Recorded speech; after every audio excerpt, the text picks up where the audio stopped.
Allahumma anfa'na bima 'allamtana wa 'allimna ma yanfa'una wa zidna ilma wa barik lana fi ilmina warzuqna al-ikhlasa fil qawli wal 'amali kamila wa nas'aluka Allahumma ilman nafi'an la yunsa wa taufiqan da'ima amin ya rabbal alamin. Alhamdulillah kaum muslimin rahimani wa rahimakumullah. Hari ini adalah hari Senin dan sebagian ulama mengatakan yaumul itsnin yaumun mubarak. Hari Senin adalah hari yang berkah karena Allah Subhanahu wa taala melahirkan menetapkan kelahiran Nabi Muhammad sallallahu alaihi wasallam pada hari Senin. Demikian juga Rasulullah sallallahu alaihi wasallam mengutus beliau sebagai nabi pada hari Senin. Awal wahyu diturunkan kepada beliau hari Senin dan banyak kejadian-kejadian besar terjadi pada hari Senin.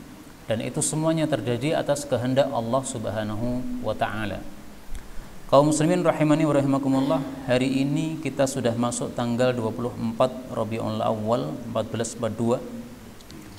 Dan sebagaimana kita ketahui bahwa Rabiul Awal adalah bulan kelahiran Rasulullah sallallahu alaihi wasallam. Karena itu banyak para ulama sejak zaman dahulu sampai hari ini mereka pada bulan Rabiul Awal membicarakan tentang kelahiran Rasul sallallahu alaihi wasallam, tidak hanya kelahirannya saja tetapi juga biografi tentang Rasulullah sallallahu alaihi wasallam. Maka hal seperti ini adalah sesuatu yang baik. Tidak ada masalah. Mau disebut maulid dan mau disebut apapun, yaitu kita mempelajari sirah Rasul sallallahu alaihi wasallam. Mempelajari sirah Rasul kapan saja boleh, tetapi seringkali dilakukan pada bulan Rabiul Awal. Kenapa? Waktunya pas kelahiran Rasul sallallahu alaihi wasallam sehingga teringat dengan kejadian yang lalu, akhirnya kemudian dibacalah sirah Rasul sallallahu alaihi wasallam. Karena itu pada malam hari ini saya ingin membacakan satu kitab yang barusan selesai saya tulis bi'idznillah ta'ala. Kitab ini saya beri judul Al-Arba'un fil Maulidis Syarif. Boleh juga dikasih judul Al-Arba'un fit Ta'rif bin Nabiyyis Syarif. 40 hadis tentang pengenalan terhadap Nabiyuna Muhammad sallallahu alaihi wa alihi wasallam.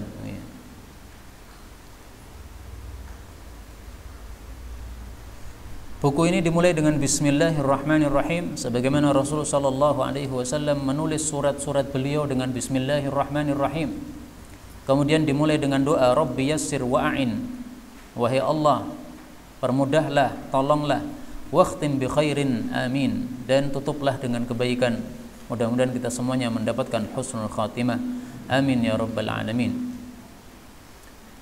Biasanya ketika membahas sirah Rasulullah sallallahu alaihi wasallam, maka pertama kali pasti yang dibahas adalah tentang nasab Rasul sallallahu alaihi wasallam. Di sini tertulis sal'am, ini tidak boleh dibaca sal'am, harus dibaca sallallahu alaihi wasallam. Adapun tertulis sal'am ini untuk mempermudah penulisan saja. Nanti biasanya sebelum dicetak kita akan ubah dengan tulisan yang sempurna, yaitu sebagaimana yang lainnya kita tulis dengan sallallahu alaihi wasallam. Nasab Nabi sallallahu alaihi wasallam disepakati oleh para ulama, disebutkan juga oleh Imam Bukhari dalam kitab sahihnya. Beliau adalah Muhammad bin Abdullah bin Abdul Muttalib bin Hashim bin Abdi Manaf bin Qusay bin Kilab bin Murrah bin Ka'ab bin Lu'ay bin Ghalib bin Fihr bin Malik bin Nadr bin Kinanah bin Khuzaimah bin Mudrikah bin Ilyas bin Mudar bin Nizar bin Ma'ad ibni Adnan. Ini yang disepakati oleh ahli sejarah sampai Adnan saja. Setelah Adnan sampai Nabi Adam alaihissalatu wassalam diperselisihkan oleh para ulama. Tetapi para muhaqqiqin mengatakan kadzaban nasabun, tidak benar orang-orang yang menasabkan Nabi dari Adnan sampai kepada Nabi Adam alaihissalatu wassalam. Karena Allah Subhanahu wa taala mengatakan dalam Al-Qur'an, wa qurunan baina dzalika katsira, ada generasi yang sangat banyak. Di antara itu yang sangat banyak yang tidak diketahui oleh Allah Subhanahu wa ta'ala, kecuali oleh Allah Subhanahu wa ta'ala. Nah, maka untuk menentukan nasab Nabi cukup sampai poin 21 ini aja. Bapak Nabi adalah Abdullah, ini bapak yang pertama. Kakeknya adalah Abdul Muttalib, ini berarti bapak yang kedua, bapak di atasnya. sampai Adnan ini adalah bapak yang ke-21, jadi mbahnya yang paling mentok yang diketahui adalah Adnan. Untuk Ilyas ini diperselisihkan oleh para ulama. Sebagian mereka mengatakan Ilyas ini ada kemungkinan adalah Nabi Ilyas alaihi salatu wassalam. Tapi yang masyhur beliau bukan Nabi Ilyas alaihi salatu wassalam. Kemudian pada hadis yang kedua, Rasul sallallahu alaihi wasallam mengatakan, "Wulida lil lailata ghulamun fasammaituhu bismi Abi Ibrahim." Pada suatu hari Rasulullah memberikan kabar gembira kepada para sahabat bahwa tadi malam saya dilahirkan untuk saya seorang anak, yaitu dari Maryah Al-Qibtiyah. Kemudian anak itu saya kasih nama dengan nama bapak saya, yaitu Ibrahim. Nabi Ibrahim adalah bapak beliau. Nah, maka para ulama sepakat bahwasanya Adnan yang kakek Nabi tadi ini jelas ini adalah keturunannya Nabi Ibrahim alaihi salatu wassalam. Tetapi bin-binnya itu siapa sampai Nabi Ibrahim itu yang diperselisihkan, sehingga tidak usah disebutkan. Ya, tapi jelas disepakati bahwa sumbernya nanti menuju kepada Nabi Ibrahim alaihissalatu wassalam, dan tentu saja dari Nabi Ibrahim ada sumbernya lagi sampai Nabi Adam alaihissalatu wassalam. Nasab Nabi SAW dengan nasab-nasab selain Nabi seperti nasab kita, bedanya apa? Bedanya adalah dijamin oleh Allah sejak Nabi Adam sampai Nabi Muhammad SAW tidak pernah ada dari hubungan zina. Nah, kalau kita tidak tahu, kakek kita yang keberapa mungkin ada yang hubungan zina sehingga ada ada nasab zina di situ, anak zina di situ. Kita tidak tahu. Tapi yang penting kita mengetahuinya bapak kita nggak ada masalah, kakek kita nggak ada masalah, maka itu yang cukup bagi kita. Kemudian biasanya dibahas tentang wiladah, kelahiran Nabi Muhammad sallallahu alaihi wasallam. Kelahiran beliau disepakati adalah Yaumul Itsnin, hari Senin. Tidak ada perselisihan pendapat di antara para ulama. Kenapa? Karena hadisnya sahih diriwayatkan oleh Imam Muslim bahwa Nabi pernah ditanya tentang puasa hari Senin. Kenapa engkau puasa hari Senin? Maka beliau mengatakan, "Dzaka yaumun wulidtu fihi wa yaumun bu'ithtu aw qala unzila alayya fihi." Jadi ada 3 fadilah hari Senin. Hari dilahirkannya Nabi SAW, hari di mana beliau itu diangkat menjadi Nabi, hari di mana beliau itu mendapatkan wahyu yang pertama, ya, unzila alayya, diturunkan kepada saya, maksudnya adalah wahyu yang pertama kali dari Allah Subhanahu wa Ta'ala. Adapun bulan Rabiul Awal sebagai bulan kelahiran Nabi ini masih ada perselisihan, tetapi yang masyhur yang memang pendapatnya mengatakan bulan Rabiul Awal. Demikian juga beliau dilahirkan pada tahun Fil, ini juga masih ada perselisihan, tapi itulah pendapat yang masyhur bahwa beliau dilahirkan pada tahun Fil, 571 tahun Masehi. Dan itu adalah 578 tahun setelah diangkatnya Nabi Isa alaihi salatu wassalam. Jadi hampir 600 tahun setelah Nabi Isa diangkat ke langit, kemudian lahirlah Nabi Muhammad sallallahu alaihi wasallam. Adapun setelah turunnya Nabi Adam alaihi salatu wasallam ke bumi, konon itu adalah setelah 6.000 tahun. Jadi Nabi Adam diturunkan ke bumi, 6.000 tahun berikutnya turunlah atau lahirlah Nabi Muhammad sallallahu alaihi wasallam. Maka mengingatnya mudah, antara Nabi Isa dengan Nabi Muhammad SAW sekitar 600 tahun. Antara Nabi Adam sampai Nabi Muhammad SAW sekitar 6.000 tahun. Ini semuanya riwayat-riwayat dalam sejarah, belum tentu benar, bisa jadi salah. Kemudian dalam pembicaraan tentang kelahiran Nabi seringkali ditampilkan riwayat tentang Abu Lahab. Abu Lahab ini adalah paman Nabi SAW yang meskipun dia kafir, tapi dia punya jasa terhadap bayi Rasulullah SAW. Maksudnya ketika Rasulullah masih bayi. Karena Abu Lahab ini punya seorang budak wanita namanya Thuwaibah. Thuwaibah memberitahu kepada Abu Lahab, "Wahai Abu Lahab, adikmu sudah melahirkan anak." Yaitu maksudnya adalah Abdullah, adiknya Abu Lahab, melahirkan anak yaitu Nabi Muhammad SAW. Saking gembiranya Abu Lahab, maka dia melakukan 2 perkara. Yang pertama, "Wahai Thuwaibah, kamu merdeka karena kamu membawa kabar gembira untuk saya." Yang kedua, dia mengatakan kepada Thuwaibah, "Wahai Thuwaibah, kamu susui ini Muhammad sallallahu alaihi wasallam." Maka setelah Nabi Muhammad ini disusui oleh ibunya selama 1 pekan, kemudian disusui oleh Thuwaibah. Maka dalam riwayat disebutkan bahwasanya sebagian keluarga Abu Lahab mendapatkan mimpi bertemu dengan Abu Lahab. Abu Lahab sudah mati, tapi kemudian ketemu dalam mimpi. Tanya kepada Abu Lahab, "Wahai Abu Lahab, gimana kondisi Anda?" Maka dia mengatakan, "Saya masuk neraka. Cuman setiap hari Senin saya mendapatkan satu minuman dari ini, ya, ada di jempolnya atau dari jarinya itu ada satu lubang yang dia bisa minum susu darinya." Nah, ini cerita ini bisa benar bisa salah, tapi diriwayatkan oleh Al-Imam Al-Bukhari rahimahullahu taala. Ya, jadi tampaknya Imam Bukhari menerima riwayat tersebut, dan ini bukan dalil karena ini hanya mimpi, tetapi mimpi itu seringkali merupakan sesuatu yang datang dari Allah Subhanahu wa taala. Dan ini adalah kabar gembira bagi orang-orang yang mencintai Rasulullah sallallahu alaihi wasallam. Kalau ada orang kafir saja yang senang gara-gara lahir Nabi Muhammad sallallahu alaihi wasallam, bagaimana dengan orang muslim yang cinta dengan Rasulullah sallallahu alaihi wasallam? Karena itu Ibnul Jazari di dalam kitabnya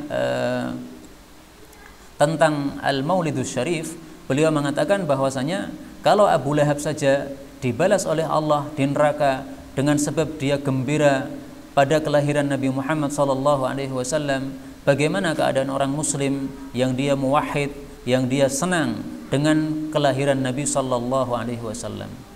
Tapi saya ingin menegaskan di sini, senang dengan kelahiran Nabi sesuatu yang bagus. Karena dengan sebab kelahiran Nabi, hidayah Islam ini tersebar kemana-mana, ke Indonesia. Ini kalau tidak lahir Nabi Muhammad sallallahu alaihi wasallam, mungkin Islam belum sampai ke Indonesia. Tapi Allah takdirkan lahir Nabi Muhammad SAW, kemudian menyebarkan dakwah sampai akhirnya hijrah ke Madinah. Kemudian Islam sampai menyebar kemana-mana sampai ke Indonesia. Maka kita gembira dengan lahir Nabi SAW. Cuman yang perlu diperhatikan adalah setelah gembira apa yang dilakukan. Kalau hanya gembira kemudian gembiranya diungkapkan dengan perkara-perkara yang sia-sia atau yang maksiat, laki-laki perempuan kumpul kemudian nyanyi-nyanyi misalnya, dangdutan bersama, itu bukan gembira yang disyariatkan. Gembira yang disyariatkan adalah wa yabdhulu ma tasilu ilaihi qadratuhu fi mahabbati, kata Ibnu Jazari. Jadi kalau betul-betul gembira terhadap kelahiran Nabi sallallahu alaihi wasallam, maka dia hendaklah mengerahkan tenaganya untuk menunjukkan cintanya kepada Nabi sallallahu alaihi wasallam. Bagaimana cinta kita kepada Nabi? Yang melakukan ajaran Nabi sallallahu alaihi wasallam. Maka kalau kita mensyukuri adanya kelahiran Nabi pada bulan Rabiul Awal ini, syukur itu bagaimana caranya? Perbanyak ibadah kepada Allah Subhanahu wa taala. Sehingga orang-orang yang kaya kalau gembira ada kelahiran Nabi pada bulan Rabiul Awal, silahkan sedekah pada bulan Rabiul Awal lebih banyak daripada bulan biasanya. Enggak ada masalah, ini sesuatu yang baik, menunjukkan cintanya kepada Rasulullah sallallahu alaihi wasallam. Demikian juga kita dalam membaca Al-Qur'an mungkin bisa ditambah lagi pada bulan Rabiul Awal ini, ya. Bukan karena apa-apa, bukan karena Rabiul Awal kalau kita baca Quran pahalanya jadi lebih besar, bukan karena itu. Tapi kalau memang betul-betul cinta terhadap ajaran Nabi sallallahu alaihi wasallam, maka itulah cara kita menampakkan cinta kita kepada beliau. Salah satu ajaran beliau adalah tadi membaca Al-Qur'an. Kemudian Bapak Ibu rahimani wa rahimakumullah, biasanya juga dibahas tentang radha'uhu sallallahu alaihi wasallam, tentang siapa yang menyusui Nabi sallallahu alaihi wasallam. Orang-orang Arab itu punya kebiasaan bahwasanya bayi disusukan kepada orang lain. Orang-orang Mekah merasa bahwa di Mekah ini kondisinya kurang sehat atau kurang aman. Nah, sehingga bayi-bayi mereka dikirim ke pedesaan-pedesaan di mana di pedesaan udaranya masih segar, masih belum banyak kotoran. Nah, sehingga bayi bisa nyaman hidup di sana, lebih bisa sehat, terjamin kesehatannya. Baru kemudian setelah agak besar, sudah agak kuat badannya, maka dikembalikan kepada ibunya di kota. Demikian juga Nabi Muhammad SAW, beliau dikenal bahwa beliau disusui oleh dua orang wanita. Yang pertama ini Thuwaibah. Thuwaibah adalah ibu susu Nabi SAW yang pertama. Tadi yang saya ceritakan ya adalah budaknya siapa? Abu Lahab. Kemudian dimerdekakan oleh Abu Lahab, kemudian disuruh menyusui Nabi sallallahu alaihi wasallam. Nah, maka Rasulullah mengetahui jasa dari Thuwaibah ini. Maka setelah Nabi sampai hijrah ke Madinah, beliau masih suka ngirim makanan kepada Thuwaibah yang ada di Mekah. Beliau masih ngirim pakaian kepada Thuwaibah yang ada di Mekah. Beliau ngasih duit kepada Thuwaibah yang ada di Mekah. Ini mengenal jasa yang sudah dilakukan oleh ibunya susu dulu, ibu susunya dulu. Nah, semestinya kita memang bersifat seperti itu. Siapapun orang yang punya jasa kepada kita, meskipun pada waktu kita masih kecil, kemudian ketika kita dewasa mungkin sudah lupa dengan orang tersebut, maka hendaklah jasanya tetap diingat. Guru-guru kita yang di SD dulu misalnya, bukan sesuatu yang sepele mereka, ya. Karena kita bisa membaca Al-Quran, kita bisa membaca ilmu-ilmu yang luar biasa. Itu awalnya diajari pertama kali oleh guru kita ABCD, ya, dari nol, dari nggak bisa sama sekali, akhirnya bisa, kemudian menjadi pintar. Nah, itu sebenarnya jasa guru-guru tersebut sangat besar sekali. Sehingga kita jangan hanya menghormati kepada guru kita ketika sudah dewasa, tapi juga guru-guru kita ketika masih kecil, sebagaimana dilakukan oleh Rasulullah Sallallahu Alaihi Wasallam.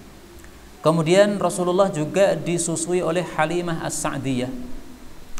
Halimah As-Sa'diyah, ibu susu kedua Nabi Sallallahu Alaihi Wasallam, menyusui beliau sampai usia, merawat beliau sampai usia 5 tahun. Ya. Kemudian dikembalikan kepada ibunya karena ada kejadian dibelah dada Nabi Sallallahu Alaihi Wasallam, sehingga ini Halimah Sa'diyah ketakutan, ya. Khawatir kalau terjadi apa-apa terhadap Nabi Muhammad, maka dipulangkan kepada ibunya. Tapi ibunya suruh bawa lagi karena ibunya mengatakan ini pasti aman, tidak ada masalah insyaallah taala. Kaum muslimin rahimani wa rahimakumullah, Halimah As-Sa'diyah demikian juga oleh Nabi Shallallahu Alaihi Wasallam juga dibalas jasanya.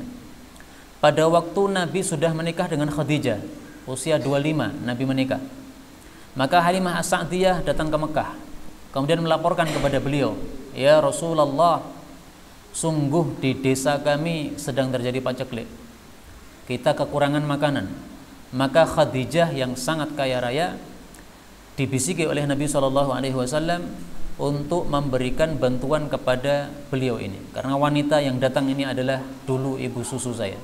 Nah, Khadijah yang dermawan, kemudian dia memberikan kepada Halimah As-Sa'diyah 40 syatan, dikirimi, disuruh membawa 40 kambing, suruh bawa pulang. 40 kambing ini cukup banyak, karena kalau kita punya kambing 40 itu sudah wajib zakat, mencapai nisab. Kalau nisab duit kan sekitar sekarang mungkin 75 juta, ya, maka disuruh membawa uang sekitar 75 juta pulang.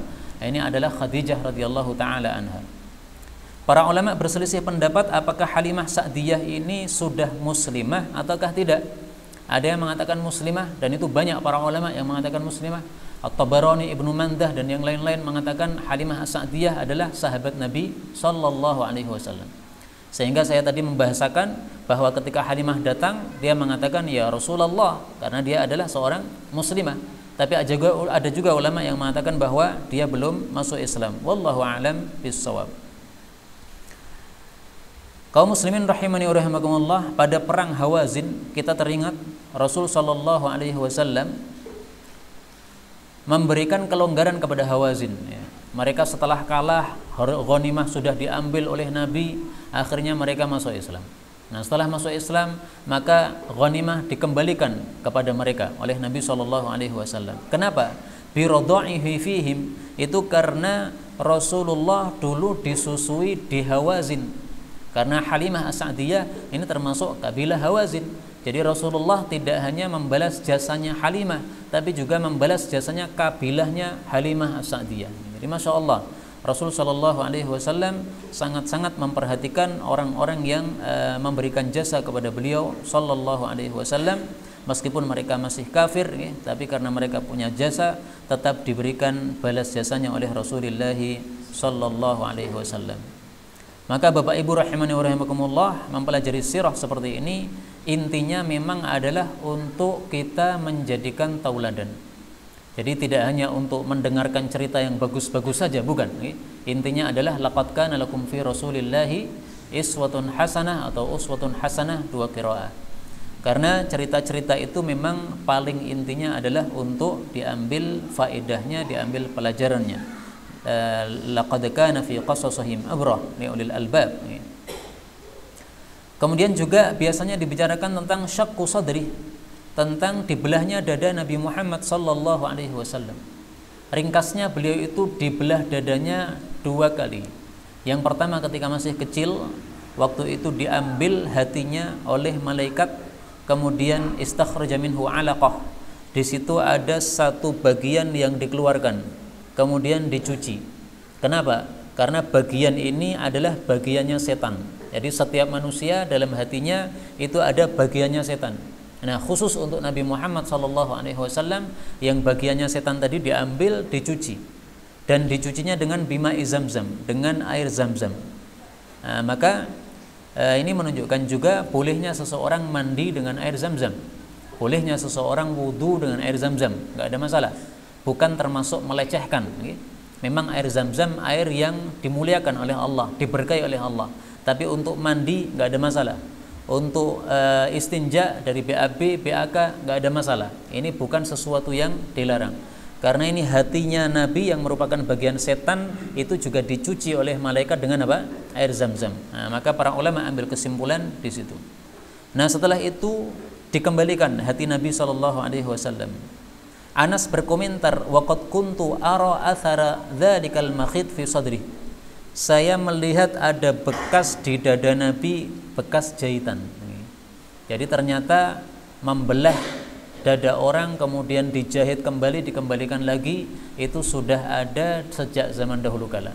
Itu bukan dari ilmu kedokteran modern saja, tetapi dilakukan oleh malaikat pada waktu itu. Yang zahir adalah malaikat Jibril alaihi salatu wassalam. Kemudian juga biasanya dibicarakan tentang kasbuhu sallallahu alaihi wasallam. Apa pekerjaan Nabi SAW? Maksudnya pekerjaan beliau sebelum menjadi Nabi, karena manusia tetap perlu untuk ma'isyah, cari ma'isyah. Nah, pekerjaan beliau apa? Hadis yang terkenal, beliau mengatakan, ma ba'atsallahu nabiyyan illa ra'al ghanam. Tidak ada seorang pun Nabi kecuali pasti pernah menggembala kambing. Maka Rasulullah ditanya oleh para sahabat, apakah Anda juga menggembala kambing ya Rasulullah? Beliau mengatakan, iya, saya menggembala kambing ala qararit, dibayar dengan beberapa uang qirat untuk ahli Mekah. Jadi Rasulullah menjadi buruh untuk orang-orang Mekah yang kaya-kaya, karena beliau dari keluarga miskin. Abdullah bapaknya ini miskin, kemudian Abu Thalib pamannya ini juga miskin. Jadi keluarga yang terpandang tapi miskin. Nah, sehingga beliau jadi buruh, maka nggak ada masalah jadi buruh. Bahkan Rasulullah SAW ditetapkan memelihara kambing ini fungsinya justru untuk persiapan beliau, karena beliau akan merawat umat yang sangat banyak, maka disuruh persiapan dulu, merawat kambing dulu. Kalau sudah bisa merawat kambing, maka nanti bisa apa? Merawat umat Nabi Muhammad SAW. Karena kambing ini adalah hewan-hewan yang terkenal adhaf, yang paling lemah, sehingga perlu untuk merawat kambing supaya dia mengetahui bagaimana cara merawat orang-orang yang lemah, sehingga dia merawatnya dengan penuh lemah lembut, dan dia akan merawat umatnya dengan kelembutan sebagaimana yang kita ketahui dalam sirah Rasulullah sallallahu alaihi wasallam. Ada yang mengatakan qararit, qirat ini adalah 1/12 dirham. Anggaplah 1/10 untuk mempermudah hitungan. Maka dirham zaman dulu sekitar 200.000. Berarti 1/10-nya berapa? 20.000. Nah, konon satu kambing dibayar 1 qirat. Satu kambing bayarannya adalah 20.000. Maka kalau beliau bawa 10 kambing, dikalikan. Tapi saya tidak tahu dibayarnya itu setiap hari ataukah dia bayarnya itu setiap bulan. Wallahu a'lam bissawab. Kemudian biasanya juga dibahas tentang zawajuhu sallallahu alaihi wasallam. Pernikahan Nabi sallallahu alaihi wasallam. Karena setelah orang bekerja, punya duit, bisa menikah. Maka dibahas tentang pernikahan Nabi sallallahu alaihi wasallam. Beliau menikah dengan Khadijah. Bukan beliau yang melamar, tapi Khadijah yang melamar. Kenapa Khadijah melamar? Karena Khadijah mengetahui barokah Rasulullah sallallahu alaihi wasallam yang diceritakan oleh budaknya Khadijah. Jadi Rasulullah membawa dagangannya Khadijah bersama Maisarah, budaknya Khadijah. Maisarah ini untuk orang Arab itu nama orang laki-laki, Pak. Kalau kita di Indonesia nama perempuan. Maka jangan salah cerita. Maisarah ini bukan perempuan safar bersama Nabi, cowok cewek, enggak begitu. Maisarah ini laki-laki, safar sama Nabi berdua dalam safar perbisnisan membawa dagangannya Khadijah. Nah, kemudian Maisarah ini pulang menceritakan kepada Khadijah, wahai Khadijah, Muhammad ini orang yang unik. Setiap kali dia pergi kemanapun dia dibuntuti oleh awan yang melindungi dia, yang menjadi payung untuk dia. Padahal berjalan berdua, Maisarah sama Nabi. Yang kena payungnya mendung itu hanya Nabi Muhammad sallallahu alaihi wasallam. Kalau berteduh di satu pohon, sementara bayangannya itu menghadap ke arah timur misalnya, sementara Rasulullah berada di arah baratnya pohon tadi, maka bayangnya pindah kepada Nabi sallallahu alaihi wasallam. Sehingga yang berada di arah timur jadi kepanasan. Nah, ini khusus Rasul sallallahu alaihi wasallam. Dilihat oleh matanya langsung Maisarah ini. Maka Maisarah cerita kepada Khadijah. Maka Khadijah kemudian tertarik kepada Rasulullah sallallahu alaihi wasallam. Akhirnya dia minta supaya beliau menjadi suaminya Khadijah. Maka Rasul sallallahu alaihi wasallam musyawarah kepada pamannya Abu Talib, kemudian akhirnya dinikahkan oleh bapaknya Khadijah radhiyallahu taala anha. Usia Khadijah berapa ketika menikah dengan Nabi? Ibnu Sayyidinas mengatakan wahiyya bintu 28. Usia Khadijah waktu itu 28 tahun. Yang terkenal berapa? 40 tahun. Tapi kata Ibnu Sayyidinas, ini seorang ulama ahli sejarah, dia mengatakan bahwa usia Khadijah 28 tahun. Saya lebih setuju perkataan Ibnu Sayyidinas. Pertama, karena beliau ahli sejarah. Yang kedua, bahwasanya riwayat ini bersumber dari Ibnu Abbas. Ibnu Abbas adalah kerabat Nabi sallallahu alaihi wasallam. Tentu saja kerabat Nabi lebih paham tentang Nabi sallallahu alaihi wasallam daripada yang lain.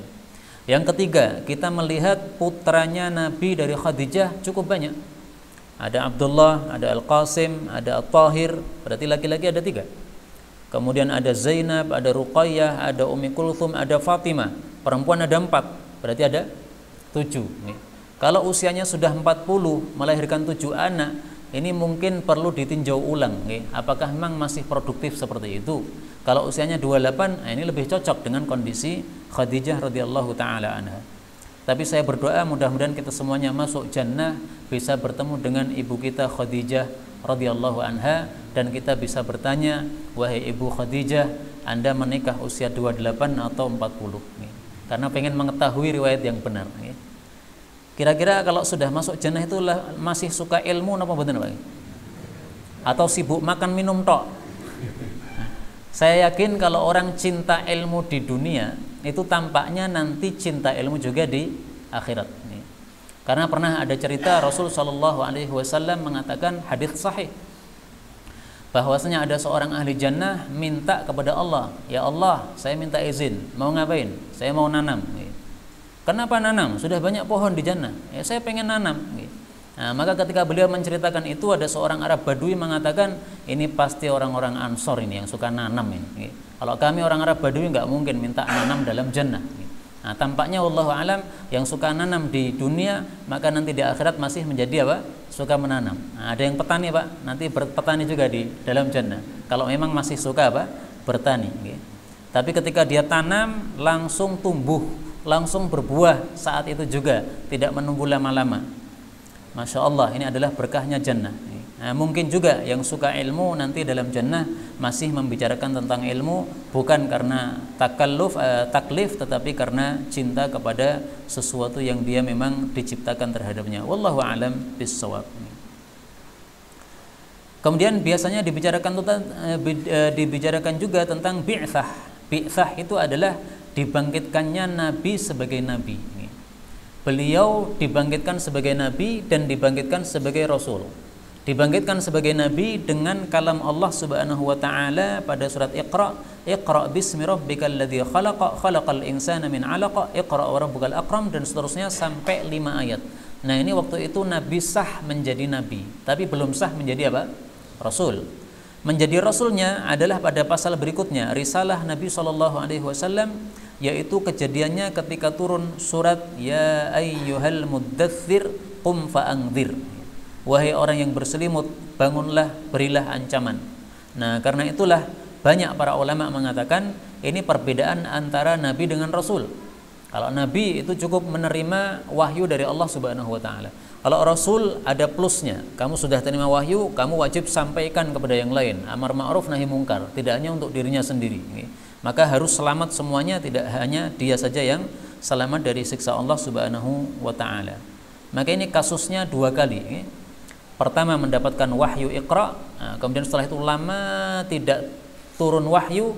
Nah, kemudian tiba-tiba muncul malaikat Jibril sehingga ketakutan karena waktu itu malaikat Jibril itu ala kursiyyin bainas sama'i wal ard. Jadi menampilkan dirinya bukan dalam bentuk manusia tapi malah dalam bentuk malaikat asli. Duduk di atas kursi, kursinya ngawang antara langit dan bumi, sangat besar sekali. Melihat sesuatu yang besar begini, beliau ketakutan.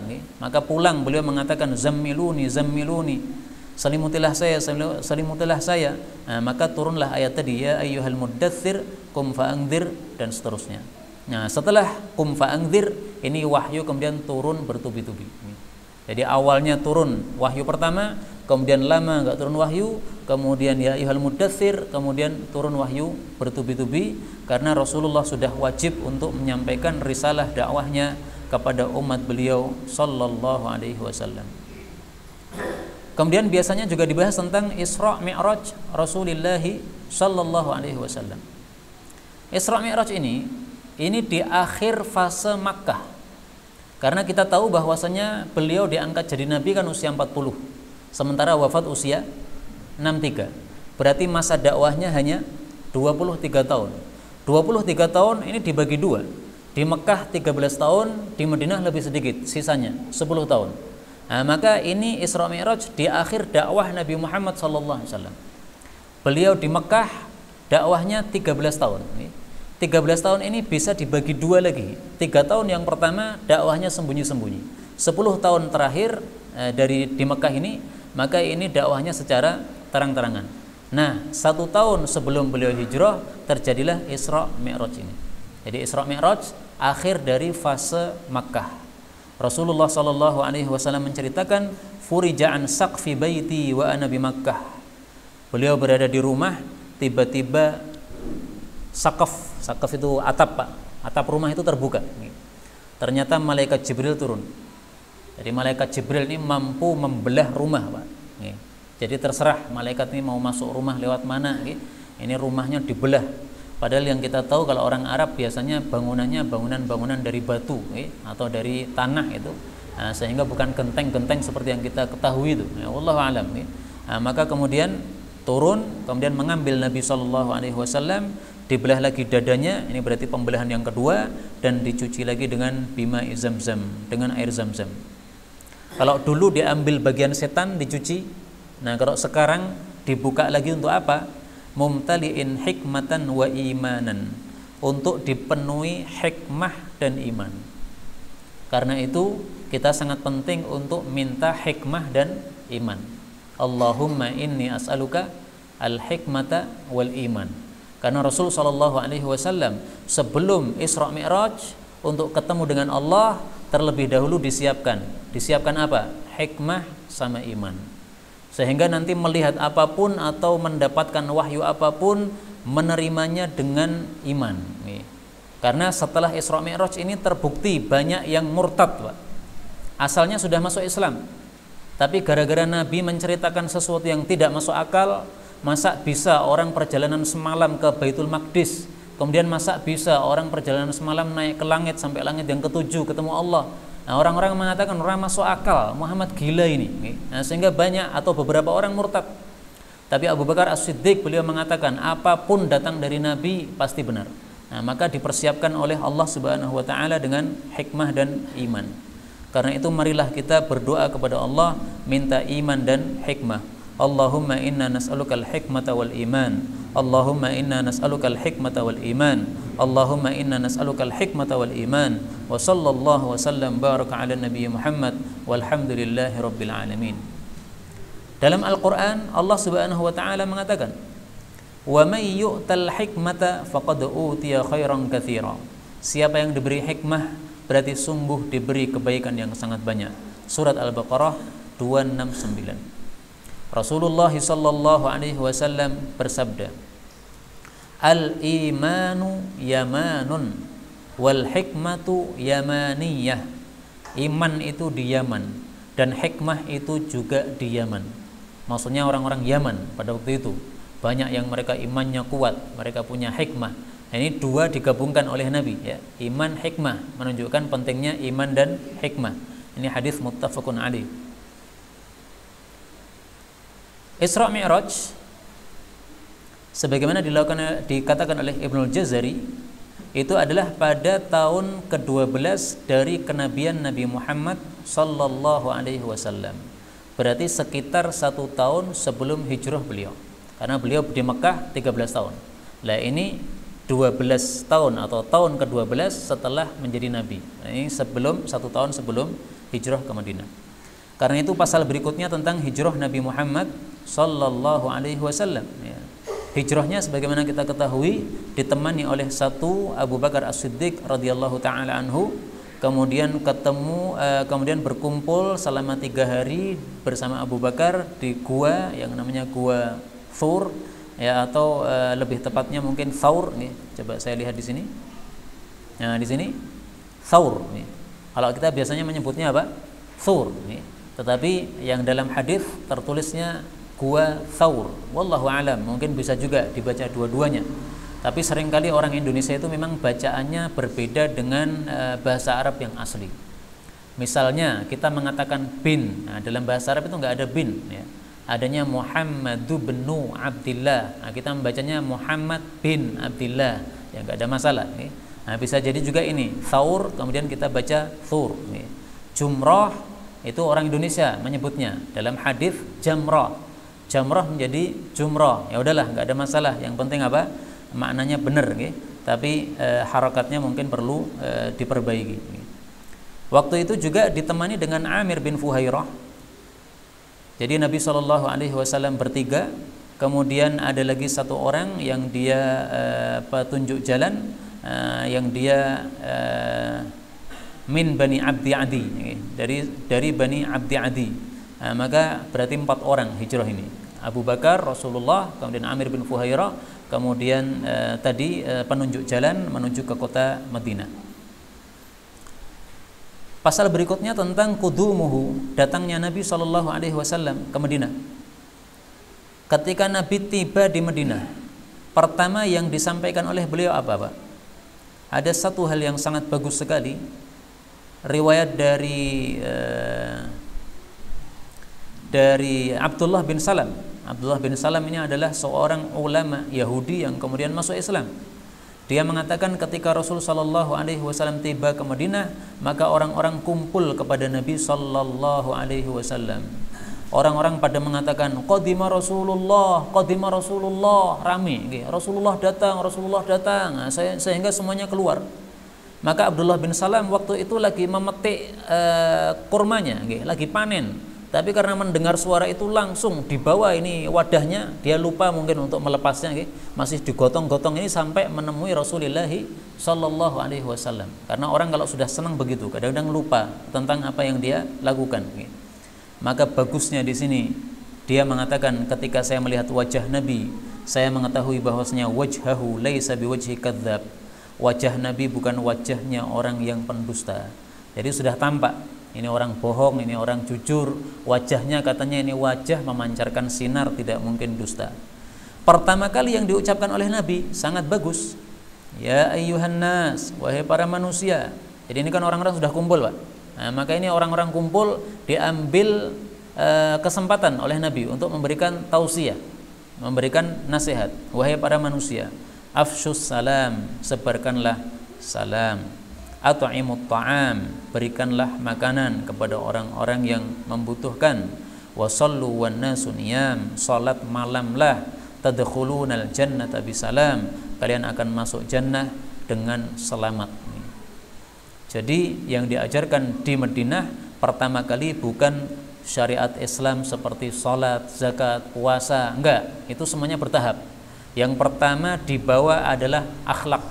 Salam, ini termasuk akhlak. Karena berjumpa orang mengucapkan assalamualaikum termasuk menghormati orang, ini akhlak. Kemudian memberi makan, waktu itu masih banyak orang-orang miskin. Kita tahu riwayat-riwayat para sahabat Nabi sholat dengan hanya satu kain, karena mereka memang punyanya satu kain saja. Jadi nggak bisa kita bayangkan kemiskinan mereka pada waktu itu. Jangan dibandingkan dengan sekarang. Semiskin-miskin orang sekarang, kalau dibandingkan dengan orang miskin di zaman Nabi SAW, nggak ada apa-apanya. Karena mana di antara kita yang punya baju hanya satu saja, sehingga kalau dicuci dia terpaksa berada di rumah sembunyi? Nggak ada. Imam Ahmad mengalami, beliau sudah jadi ulama, sudah mengajar, beliau beberapa hari tidak muncul dalam majelis seperti ini, nggak ngajar. Maka murid-muridnya mencari, ternyata beliau sembunyi di gua. Kenapa sembunyi di gua? Karena bajunya hanya satu, sementara ketika dijemur dan beliau menunggu di dalam rumahnya, ternyata bajunya dicuri orang, Pak. Udah, nggak ada baju lagi. Mau mengajar masa udoh, nggak mungkin. Dan beliau tidak mau minta-minta. Maka akhirnya oleh muridnya ditawarkan, wahai imam, silahkan engkau pilih baju mana saja, kami berikan, yang penting antum keluar untuk ngajar, kami perlu ilmu antum. Maka Imam Ahmad mengatakan, saya tidak mau kalau hanya diberikan gratis, saya maunya membayar. Kalau ada baju yang mau dibayar, saya terima. Ya, akhirnya mereka terpaksa, ya sudah, ini silahkan diambil, bayarnya terserah. Akhirnya dibayar oleh Imam Ahmad dengan cara menuliskan kitab. Jadi kalau zaman sekarang memfotokopi kitab, fotokopi waktu itu belum ada. Caranya dengan ditulis tangan. Nah, memfotokopikan kitab itu biasanya apa? Ada upahnya. Nah, upahnya untuk membayar baju tersebut. Nah, itu kemiskinan pada zaman dulu. Maka wajar kalau Nabi di sini mengatakan at'imut ta'am. Rasulullah wajar kalau mengatakan kepada para sahabat, kalau kamu lagi masak, kuahnya diperbanyak, dibagi-bagi kepada tetangga. Nah, itu jangan dibayangkan seperti sekarang, Pak. Kalau seperti sekarang kita masak soto diperbanyak, bagi-bagi tetangga, neng omah bisa neng soto kabeh, malah lucu. Nah, maka kalau dibagi bukan kuah soto, kalau bagi mungkin dagingnya dan sebagainya yang jarang. Nah, kalau zaman dulu orang masih miskin-miskin, sehingga beliau mengatakan di sini at'imut ta'am wa shallu wan nasu niyam, salat malam. Bayangkan, Pak. Yang pertama diajarkan Nabi ketika datang ke Madinah adalah salat malam. Ini menunjukkan pentingnya salat malam.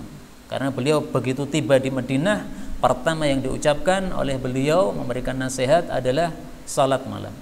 Ini perlu kita untuk introspeksi diri kita masing-masing, karena kita mungkin dalam bab salat malam ini masih sangat biasa, masih sangat rendah kalau dibandingkan dengan sahabat-sahabat Rasulullah sallallahu alaihi wasallam. Tadi pada salat maghrib kita membaca surat apa? Az-Zariyat. Allah mengatakan pada surat Az-Zariyat ayat 15 dan seterusnya, innal muttaqina fi jannati wa uyun, orang-orang yang bertakwa berada dalam kebun-kebun mata air, mereka mengambil apa yang diberikan oleh Allah kepada mereka karena mereka sebelumnya, yaitu di dunia, orang-orang yang baik.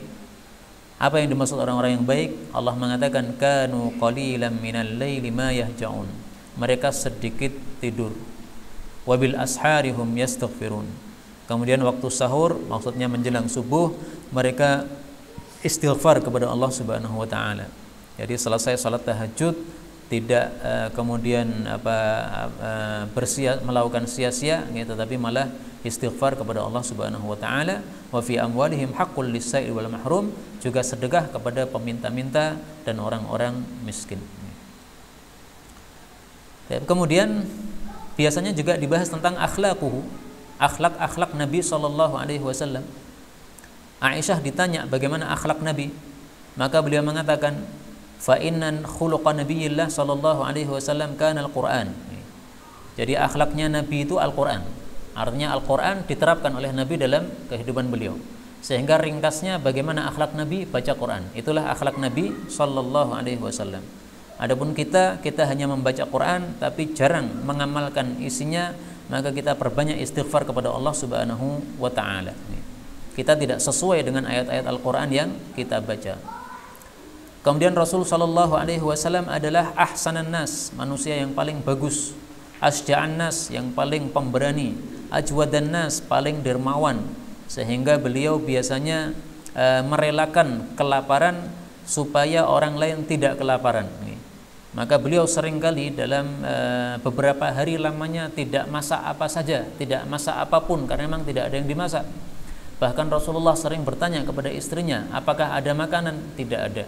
Maka beliau mengatakan, kalau begitu hari ini saya puasa. Nah, kondisi seperti ini mungkin tidak kita alami. Cari beras tidak ada, akhirnya kita terpaksa puasa. Ini Rasul Shallallahu Alaihi Wasallam. Padahal Rasulullah itu sebenarnya pemasukannya banyak, tetapi kenapa beliau itu hidupnya melarat seperti itu? Nah, dalam hadis yang lain disebutkan, kana la yaddakhir li ghadin. Beliau tidak pernah menyimpan untuk hari besok. Jadi beliau mikir besok ya besok, hari ini hari ini. Masya Allah, indahnya kalau kita hidup mikirnya kayak begitu, Pak. Hari ini pikir hari ini, besok pikir besok. Kita biasanya enggak, apa yang sudah kita miliki masih kita bayangkan kita harus punya uang yang lebih banyak lagi supaya bisa untuk beberapa tahun ke depan, bagaimana masa depan, masa tua kita. Nah, biasanya memang manusia seperti itu. Nah, Rasul Shallallahu Alaihi Wasallam mikirnya sederhana aja. Setiap hari sudah ada jatah rezeki, maka besok pikir besok. Masya Allah. Inilah Rasulullah Shallallahu Alaihi Wasallam.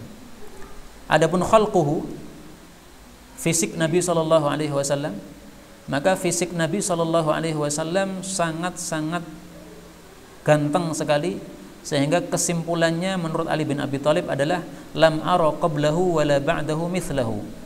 Saya belum pernah melihat seorang pun sebelum Nabi Shallallahu Alaihi Wasallam atau setelah Nabi yang persis dengan beliau. Artinya tidak ada yang lebih tampan daripada Rasulullah Shallallahu Alaihi Wasallam. Padahal kita tahu Nabi punya sahabat namanya Jarir bin Abdullah. Jarir ini seorang sahabat Nabi yang sangat ganteng. Saking gantengnya Jarir, ini Umar bin Khattab menjuluki dia, inilah Nabi Yusuf untuk umat Nabi Muhammad Sallallahu Alaihi Wasallam. Saking gantengnya. Nah, kata Ali, saya belum pernah melihat orang yang lebih ganteng daripada Nabi Sallallahu Alaihi Wasallam. Termasuk Jarir, ini kalah ganteng dengan Rasulullah Sallallahu Alaihi Wasallam. Nah, karena itulah para ulama mengatakan Nabi Muhammad Sallallahu Alaihi Wasallam lebih ganteng daripada Nabi Yusuf Alaihi Wasallam. Hanya saja waktu Nabi Yusuf melewati para wanita itu, kemudian wanita itu saking melongonya melihat kegantengan Nabi Yusuf, mereka kemudian potong dan iris-iris tangannya tidak sadar. Itu karena beliau waktu itu belum menjadi Nabi, sehingga beliau hanya punya ganteng tapi nggak punya wibawa. Adapun Rasul Shallallahu Alaihi Wasallam ganteng tapi juga diselimuti wibawa, sehingga tidak ada wanita-wanita yang kemudian melongo melihat Nabi, domblong melihat Nabi saking gantengnya, nggak ada yang berani. Bahkan ketika Nabi lewat, semuanya pada menundukkan kepala, tidak berani memandang kepada Rasulullah Shallallahu Alaihi Wasallam. Dalam riwayat disebutkan kalau Nabi sedang mengajar begini, para sahabat menunduk, Pak. Kenapa? Enggak berani melihat kepada Rasulullah Shallallahu Alaihi Wasallam. Ini saking wibawanya. Nah, tapi kalau di sini jangan, kalau menunduk malah tidur semuanya nanti. Udah melihat nggak apa-apa. Ini ada proyektor, insya Allah menghilangkan kantuk. Kemudian biasanya juga dibahas tentang ghazawat, perang-perang Rasul Shallallahu Alaihi Wasallam. Nabi perang berapa kali? Perangnya 27 kali Shallallahu Alaihi Wasallam. Padahal beliau di Madinah hanya 10 tahun. Mulai perang tahun kedua, berarti hanya 9 tahun perangnya, atau mungkin 8, karena 2, 3, 4, 5, 6, 7, 8, 9. Tahun perang Nabi yang terakhir adalah tahun 9 Hijriah. Berarti beliau hanya 8 tahun perang. Tapi 8 tahun perang ini terjadi 27 kali perang. Ini berarti setahun sekitar berapa? 3 kali. Masya Allah. Inilah yang perbedaan kita sangat jauh dengan Rasul Sallallahu Alaihi Wasallam. Kita belum ada apa-apanya kalau dibandingkan sahabat dulu. Perang itu kan berarti kita merelakan nyawa kita. Kita siap untuk mati. Nah, sekarang ini kita mungkin kalau ditanya siap mati, mungkin ragu-ragu menjawabnya, karena kita tidak mengetahui apakah kita mati itu diridhoi Allah Subhanahu wa taala ataukah kita tidak mendapatkan ampunan dari Allah Subhanahu wa taala. Tapi mudah-mudahan semuanya kita mendapatkan ampunan Allah, dan mudah-mudahan semua kita masuk dalam rahmat Allah Subhanahu wa taala, kekal abadi di dalamnya. Amin ya rabbal alamin. Kemudian biasanya dibahas juga tentang khosais. Khosais itu kekhususan Rasul Sallallahu Alaihi Wasallam. Sangat banyak kekhususan beliau. Misalnya beliau bisa melihat orang yang ada di belakangnya. Nah, itu adalah kekhususan Nabi Sallallahu Alaihi Wasallam. Meskipun matanya tetap di kepala, tapi di belakangnya ada orang, beliau mengetahui. Maka beliau mengatakan, kalau sholat yang bagus, saya mengetahui kalian rukuk sujudnya bagaimana, mengetahui. Dulu ada sahabat Nabi yang kalau sholat pilih di belakang, saf belakang. Karena di belakang sana ada wanita yang cantik, sehingga kalau sholat sambil rukuk sambil melihat belakang, ngelirik. Maka turun ayat, walaqad alimnal mustaqdimina minkum walaqad alimnal mustakhirin. Itu karena diketahui oleh Nabi sallallahu alaihi wasallam ada yang sholatnya sambil ngelirik ke belakang begitu. Kemudian mukjizat Nabi sallallahu alaihi wasallam juga sangat banyak. Mukjizat Nabi yang paling besar adalah apa? Al-Qur'an. Karena Al-Qur'an ini untuk sepanjang masa. Setiap masa itu biasanya ada sesuatu yang booming padanya. Pada masa Nabi Isa yang booming adalah ilmu kedokteran. Maka Nabi Isa disuruh membawa mukjizat berupa seperti kedokteran.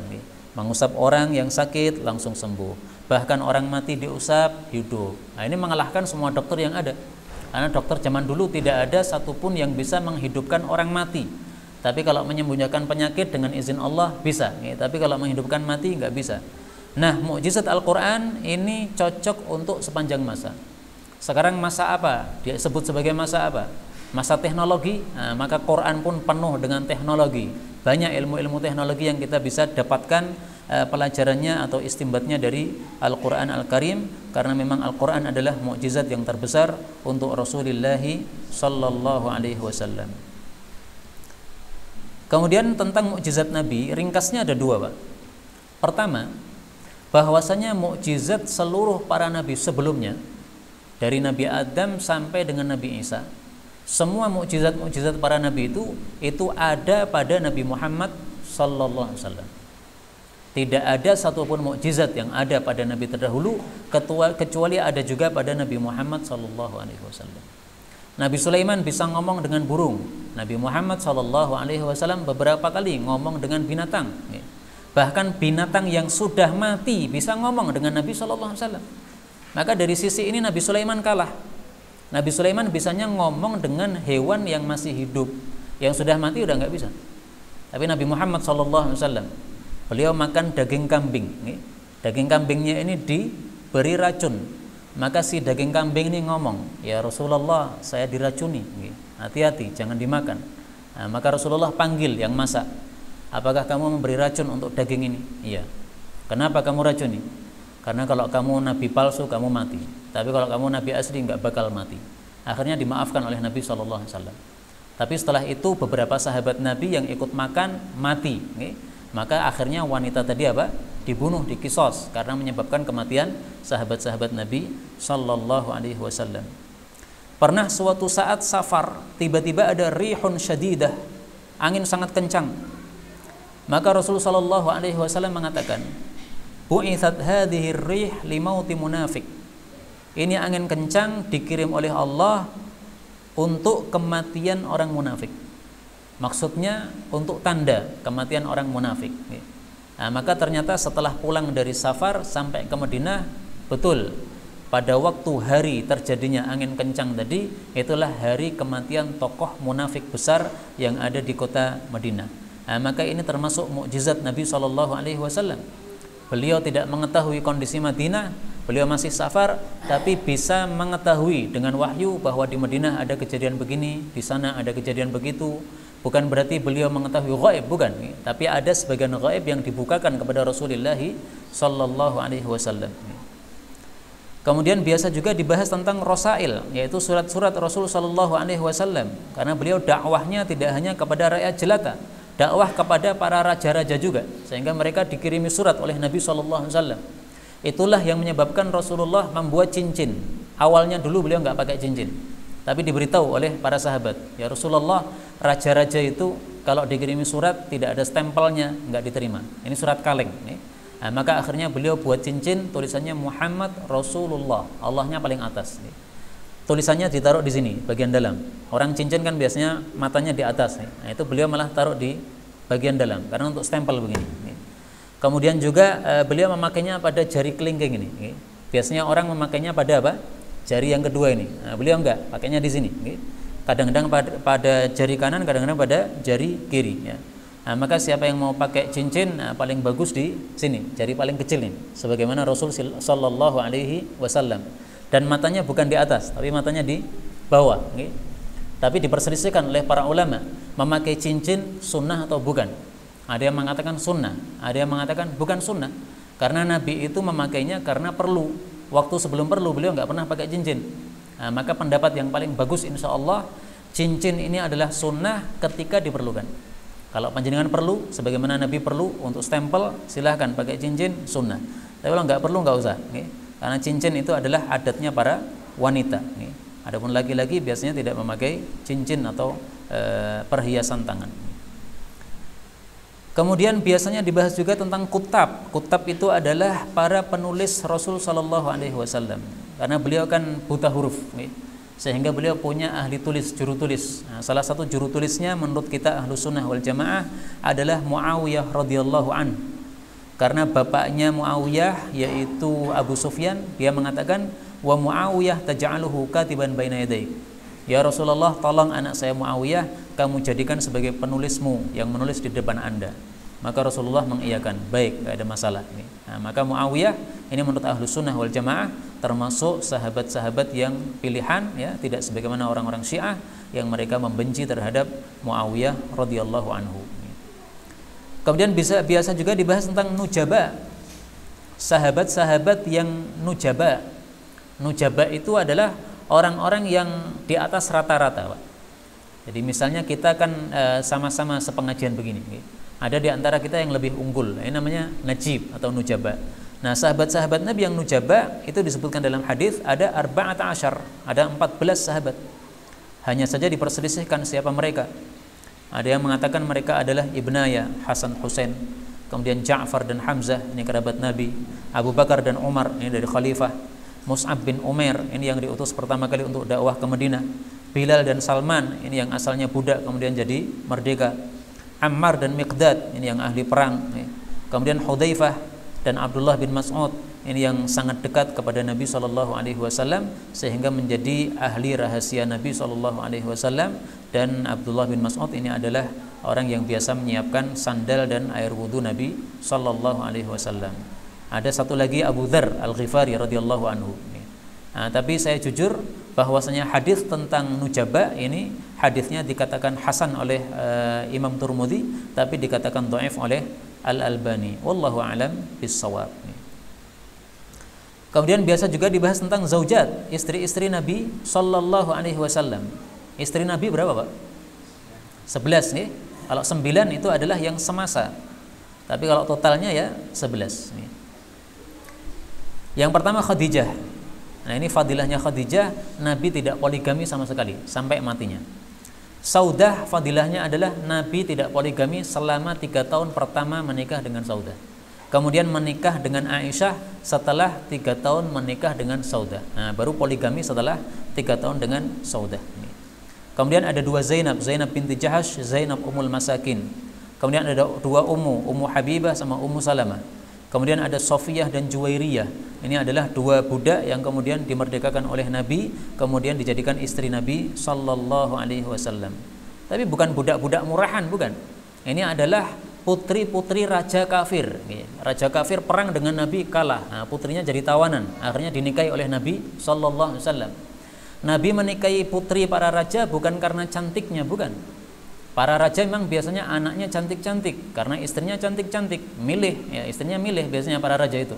Tapi Nabi menikahi Sofiyah, Juwairiyah sama sekali bukan karena cantiknya. Karena kalau karena cantiknya, maka Rasulullah SAW tidak mungkin menikah dengan Saudah ini, tidak mungkin menikah dengan Hafsah ini, karena Hafsah tidak begitu cantik. Tapi Nabi menikah Sofiyah dengan Juwairiyah ini dalam rangka dakwah. Karena orang Arab itu kalau dimuliakan hatinya jadi luluh. Sofiyah, Juwairiyah ini adalah putri raja kafir. Mereka perang bersama Nabi, kalah.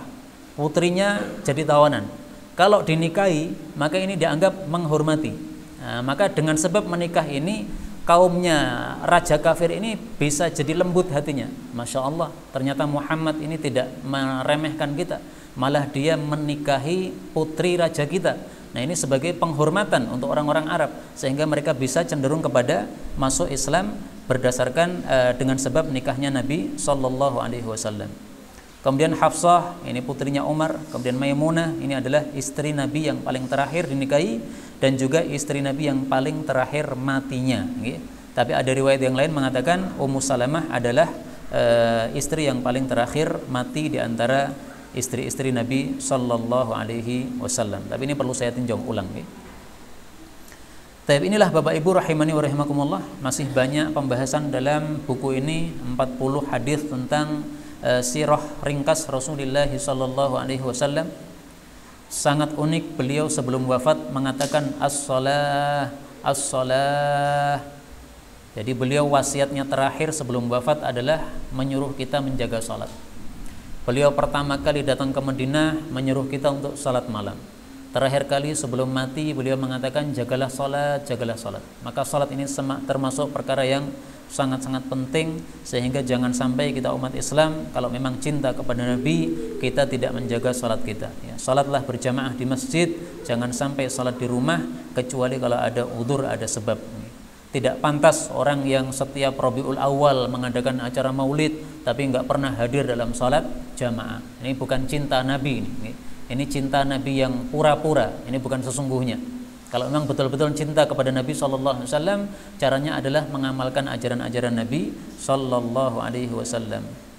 Kemudian pada saat beliau wafat, maka beliau mengatakan Allahumma rafiqal a'la. Inilah kalimat terakhir Nabi, dan setelah kalimat ini beliau sudah mati tidak mengatakan kata-kata yang lainnya lagi, sambil menunjuk ke arah langit.